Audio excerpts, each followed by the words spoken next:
Alright, so came up here, of course it was off, that's what I thought. I don't hear anything on, so I'm gonna check for power.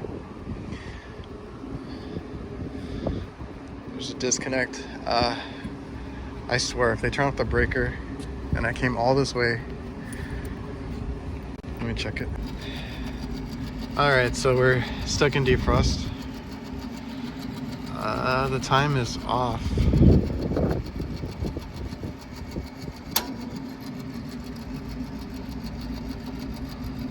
So I'm gonna leave it there and I'll check on it in like 30 minutes. Came on now.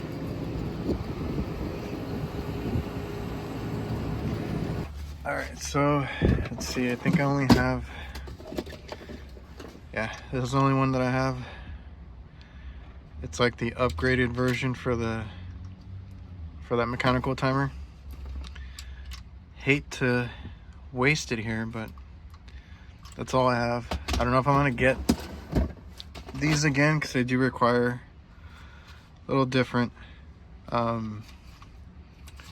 wiring than the traditional mechanical one, but I don't know. I'll go see if I want to get this again or just the one that it had, because I'm used to those. I've only installed a handful of these, but I gotta look up the wiring.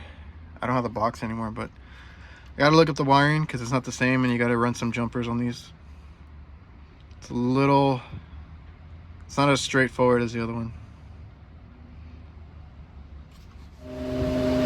Alright, so now we're cooling. It doesn't sound low because this one gives a real high pitched sound when it's like low on Freon. And it's already cooling.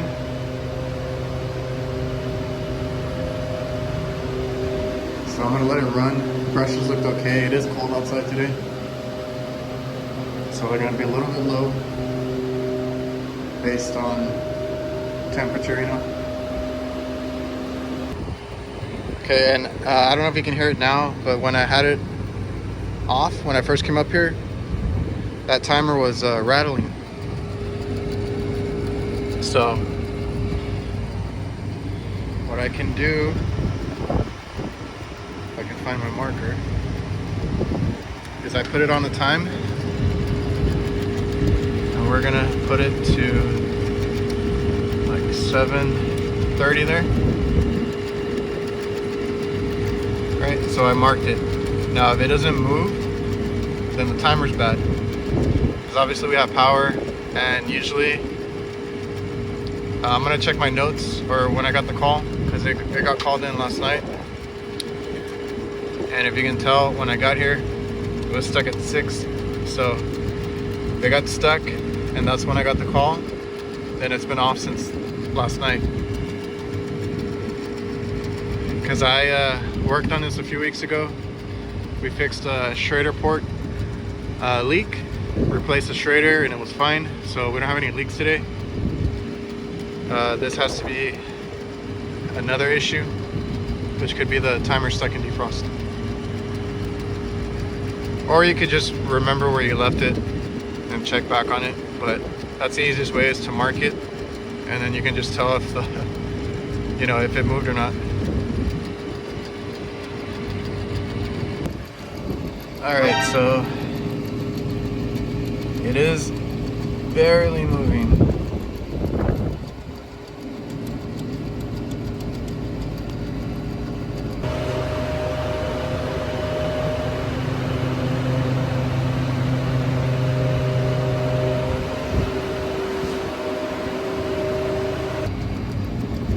Alright, so I went down for a little bit. It is moving.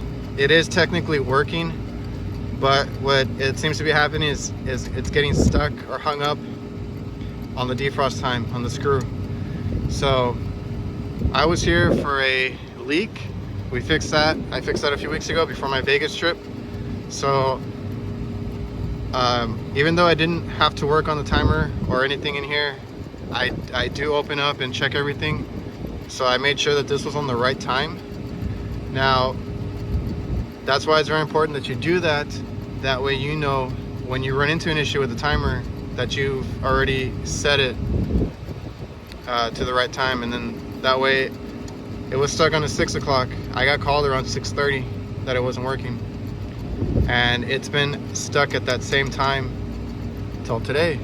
So like I said, I knew that I had already set the time right, so it getting stuck there means to me that it happened last night and it never kicked out.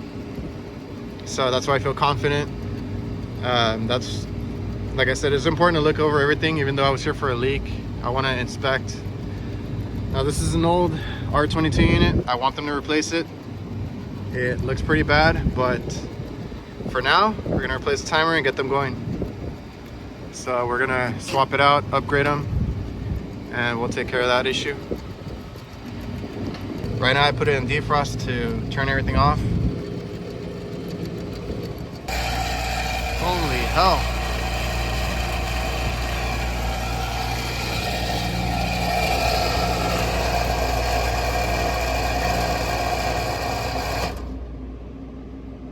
Yeah, so I want them to replace this unit.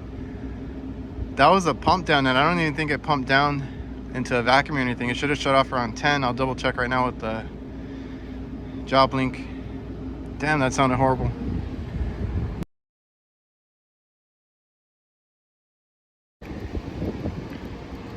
All right, so that's getting written up. That compressor's horrible.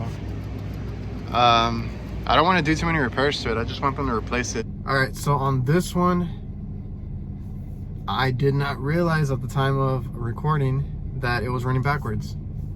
So that's why I was like, I don't know if you guys noticed it before I did. And even the first time that I set it, I thought I had moved it, or I thought I didn't put it in the right spot. So I moved it a little bit forward. And then again, I checked on it again and it went backwards. So I've never seen that before. I don't know what was going on. Either way, it was more or less the same troubleshooting and conclusion. The timer was no good, but it was just really weird. I've never seen that before. I didn't catch it. I was 2.5 hours away. No excuses, but I was tired from the drive, tired from, I'm pretty sure that was a Friday.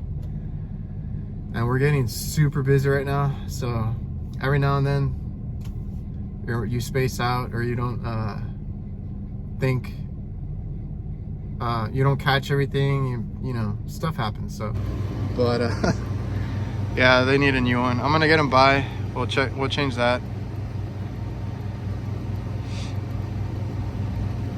And that, I gotta run jumpers on it. I might just end up getting these again, because I was carrying these.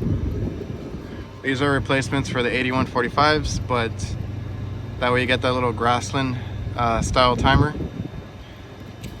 The neat thing with these, I think I've shown it before, is that this little switch will kick it in and out of defrost instead of you moving the timer. That way you don't lose your time. If you have it set already, you can just kick it in and out. But they're not wired the same. The numbers don't mean anything. You got to look at the instructions, or you read the manual on them, and then you got to jump 2 of these to the line coming in. All right, so nothing special, wire for wire. This is a cooler, it doesn't have heaters or anything, so these are supposed to be interchangeable. So if you take this one out, you can keep the housing.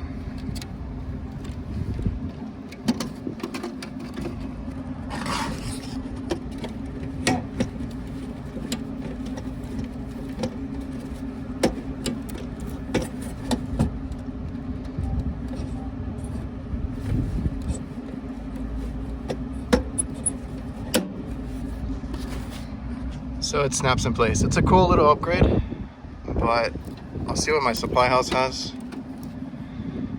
I'm not worried about running the wire through anywhere because it doesn't have a front cover. That's why I did it like that. And then I'll do my jumpers right now. Once I got it in place, I can do that. All right, not gonna lie, I had to take it out a little bit to do my jumpers. It wasn't that simple, but yeah, that's the only thing I don't like. You have to do those jumpers.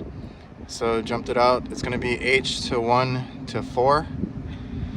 And little things changed, like I believe number 4 changes to number 3 over here. And then number 3 changes to like number 5. There's little things. And then your defrost termination, but we don't have that on a cooler, is going to be the ones on the end over there, the little ones. So there's little changes you have to do. So right now let's test it. Hopefully I wired it right. Okay, solenoid kicked in. It is in refrigeration. It turned on. It's gonna be mode B up there for what I need. And then if I want to test defrost, well, let's test the time first. So we should be in defrost there. See if the compressor makes that weird noise again.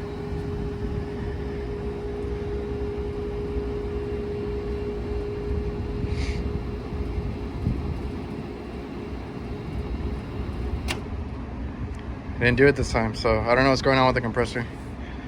So defrost time works. So let me set it.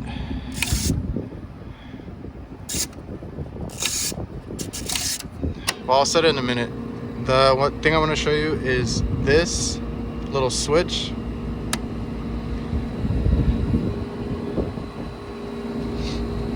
Controls defrost. So it should go into defrost again.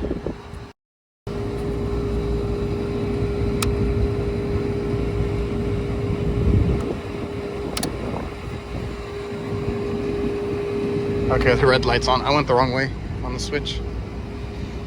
So right there, it should go into defrost.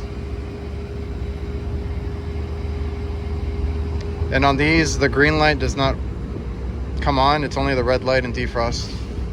Because that threw me off the first time I used one. I thought I had done something wrong.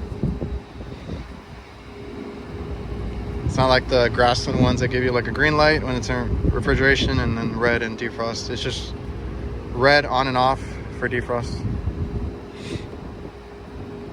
So the cool thing is, like I said, you won't mess up your time if you want to put it in manual defrost. And it'll stay there as long as you switch it back. You can leave it in there for as long as you need it. Like if you need to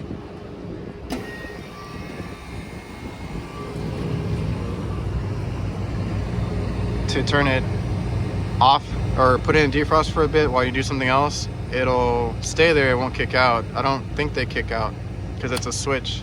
So right there, it turned off, contactor disengaged, units off, and you can have a defrost like that. Let's say you need to de-ice something, or do whatever you need to do downstairs, check your heaters and all that, and then you can come back and just flip it back on, and the system will come back on. See? Cool little switch. And I believe if you go into, if it goes into defrost on its own, it should be shutting off right now.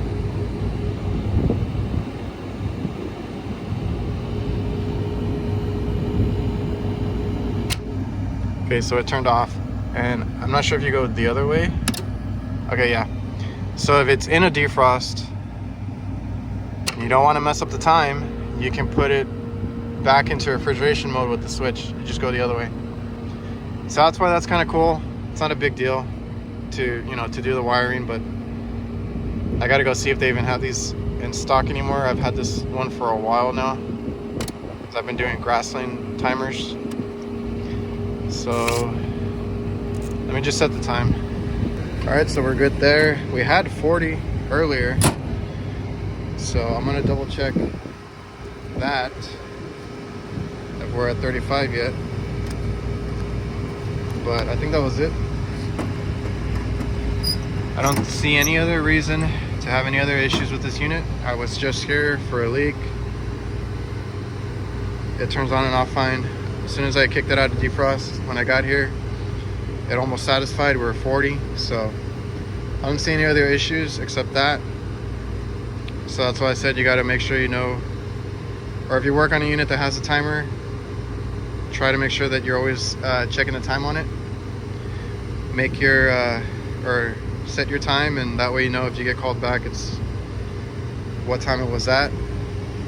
Like today, I could have just came. If I hadn't known, I could have just came today and I would have told them, hey, it's in defrost. Like, what are you calling me for? Or like if I had came right away, right? If they called me and then I showed up in 15 minutes, I would have been like, hey, it was just in defrost, chill out, you know? But, or if I came today, like the next day, like what I did, and I saw it in defrost and the time was off, I would have been like, I don't know if that's an issue or not. Could have just had a weird time because of power outages or people turning off the breaker.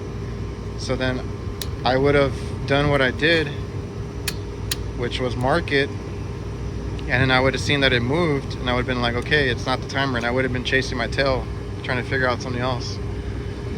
But like I said, it was rattling. It is very old, so maybe I would have changed it anyway. Contacts look pretty worn out. So that's all it was. I'm gonna go check, or I'm gonna pack up, check the temp, and then head out. Got a 2-hour drive back. And this is the 814520, which is the most common one that I use, or I run into. It's probably a common one that you guys see if you guys do the same or similar work. Super common timer.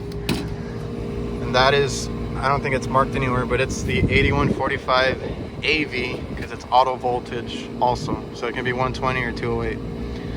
And it's convenient to have. It's one of those universal all-in-one type of deals. And I do prefer this style of the clock, because on this one, it's preset for every 30 minutes, and then you can change this. But if you want a longer, you know, defrost at night, like what I did there is I put 45 minutes at night, in the middle of the night when they're closed.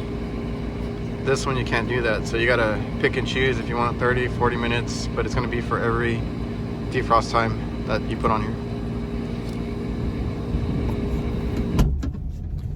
All right, so simple enough, got out of there. It was at 35 degrees already, so I don't see any other issues there. And we're out of here. I gotta go check on a few other things. There's a shitload of delivery trucks here. I gotta get around. So on that one, I'm pretty sure I had other things to help other guys with. That's why I left that.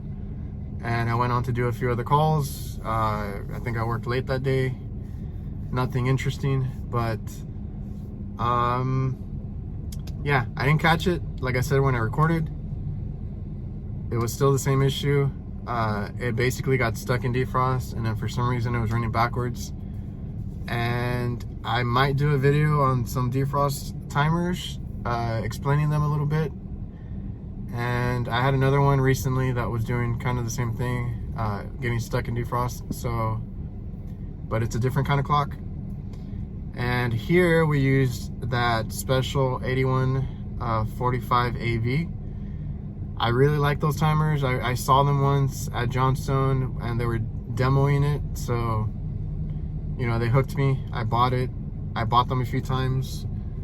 A lot of times I had to decide to use them or not because they require different wiring, and it's not a big deal, but sometimes just, you know, replacing it with the same exact timer is easier, and trying to get in and out, you know, instead of running the extra jumpers and looking for the manual, because I don't always have the manual on me. But you can look them up, you Google it.